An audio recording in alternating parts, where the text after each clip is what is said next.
Hi guys, first of all, hello to all my new subscribers. Thanks to those that have clicked like on my video. Thanks to those that have watched my content, and please keep commenting as well. I love all the engagement. Today, I wanted to do a video on the importance of diversifying when working as a freelancer. Naturally, there's been a dearth of work in many sectors for the last couple of months. I won't mention why, because apparently that does something to the YouTube algorithm, and I need all the visibility I can get. Nonetheless, as a freelancer, it is important to be able to diversify and have several different streams and sources of income, because there are many benefits to working and being self-employed, working for yourself. Naturally, the freedom to be able to say no, to take time off, to travel. But there are also lots of drawbacks as well. There's that feeling that you're being neurotic. When is the next payday going to come in?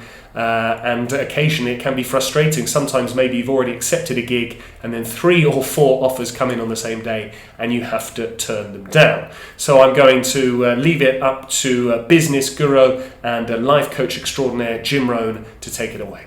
Life and business is like the changing seasons. Yes, so life and business, I would suggest, are like the changing seasons. I'm not quite sure what happened there grammatically, but let's not get bogged down in semantics. Freelance work is all about peaks and troughs, or peaks and valleys to my American friends. So there will be ups and downs naturally, which is why it's important to diversify. Today I wanted to address my commentary side of work. I'll be looking at the conference interpreting side of my career in another video, in terms of some ideas for some young colleagues on how they can diversify to not be overly reliant on conference interpreting work.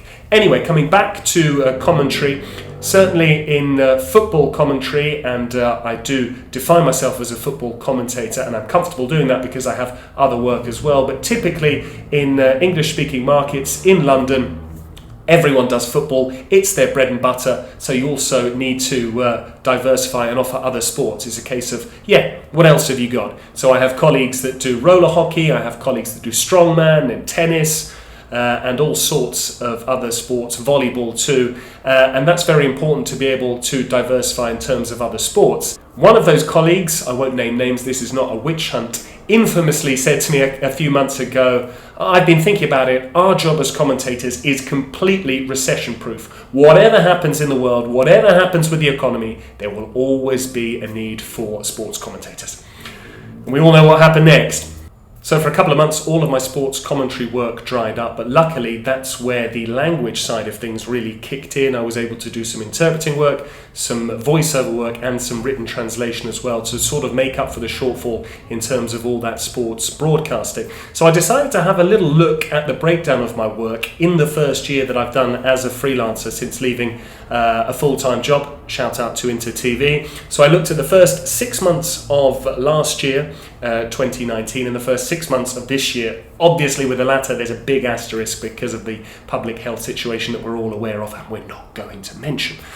So 2019, as you can see, more than half of it, so the majority, is down to conference interpreting. That was because there was a major client and a major event in particular, which naturally is not always the case, and this year has proven particularly telling in terms of that. I should also mention that these percentages refer to the amount, the financial amount of my work that they represent. But I actually like the 2020 breakdown, despite the fact that income is down. There's a more equitable share there between all of those different activities, and that's why diversifying is so important. When one client goes quiet, another one can crop up, which is why it's important then to keep in touch with all of those clients, to make sure that you're cultivating relationships, trying to diversify as much as possible, to tool up, as they say in the trade.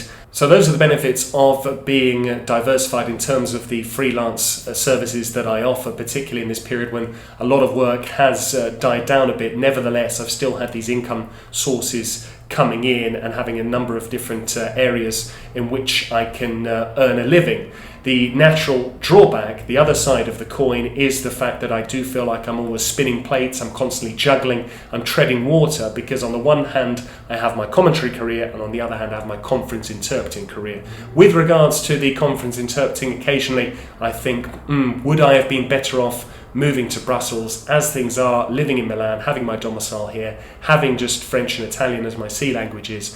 I only get a handful of days a year. Those are market dynamics, nothing I can do about that. Sometimes I think, would I have been better off moving to Brussels and trying to work on adding more passive languages in the meantime? On the other side of the coin, you have the commentary work, and occasionally I think, all of my friends and all of my colleagues are doing so well in London, which is the main football English-speaking commentating market. A lot of competition naturally because there's a lot of supply, but a lot of demand as well, and plenty of opportunities for progress. So those are the two sides of the coin. On the one hand, you do have the opportunity to earn a living in all seasons, so to speak, touch wood, never take anything for granted. On the other side of the coin, I would suggest that specialization can be a very promising thing, particularly if you want to get to the top of your game.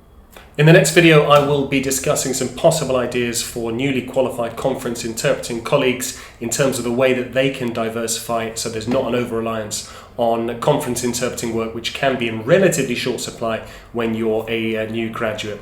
For now though, that's everything. Please comment, share and like the video if you enjoy my content. I'll see you on the next one. Cheers.